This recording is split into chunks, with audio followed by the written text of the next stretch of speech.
السلام عليكم كسر دوادة كويري official iyo dhammaan social media ayaga nagala socotiin hadii Facebook tahay hadii Instagram tahay waxaan maanta halka idin kula share garanaya bishaaro aad iyo aad u weyn oo aad iyo aad u ballaaran sad ogtiinba waxaan kamid ahay company caalami ah oo loo yaqaan Opus Global companygaas oo jiray muddo 16 sano ah wadanka Canada laga aasaasay كمبنيgaasi wuxuu ii suurta galiyay inaan maanta anigoo wadankayga hooyo jooga oo Soomaaliland jooga walibana Hargeysa ku dhexnool inaan ka ganacsado adduunka dhan inaan ka ganacsado oo qaab caalami ah aan u ganacsado maanta waxa marka bishaara oo aan sidaa inuu ku dhawaaqay maanta bishu 13 tahay inuu ku dhawaaqay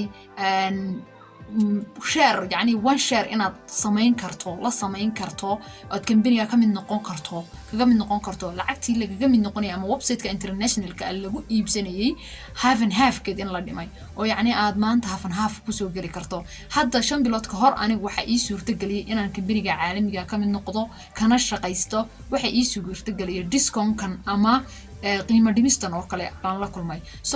maantana waxa lagu dhawaaqay tii oo kale ayaa lagu dhawaaqay oo waxa la dhimay qiimihii aad company-ga caalamiga ah one share aad kula yeelanaysay ama aad maxay hayday ku helaysay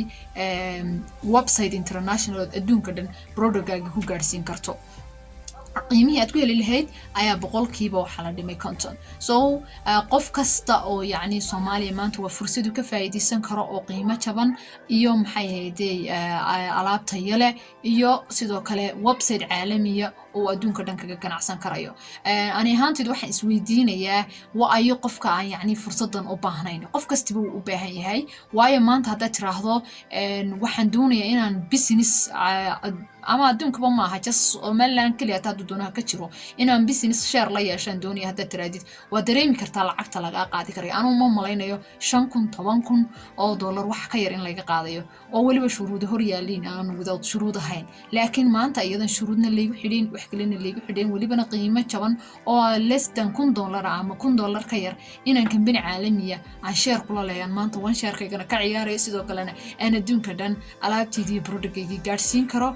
tusaale yar kooban anigu Hargeysa jooga inaan qof Mareykanka jooga xabad saacada ama aan ka iibin karo beerkaba oo wax aad iyo aad loo yaabo aad iyo aad naameysin oo qof kasto danaynaya fursadan inuu ka faa'iideysto oo uu company-ga caalamiga ah maanta uu ka mid noqdo waan soo dhaweynaynaa waana ku sharaxaynaa waana lagu fahansiinayaa sidii aad uga mid noqon lahayd iyo qaybiyaad